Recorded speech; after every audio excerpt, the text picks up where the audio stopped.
Tere kõigile, minu nimi on Vahur Orrin ja ma olen meediakonsultant. Olen olnud suhtekorralduses üle 10 aasta ja näinud erinevaid kommunikatsiooniolukordi.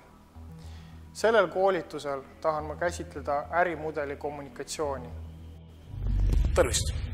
Olen juhtimistreener ja organisatsioonikonsultant Margus Alviste. Sellel ametikohal 20 aastat töötades olen ma näinud väga palju erinevaid organisatsioone. Olen näinud olukordi, kus hea äriidee on ebaõnnestunud tänu mittetoiminud ärimudelile.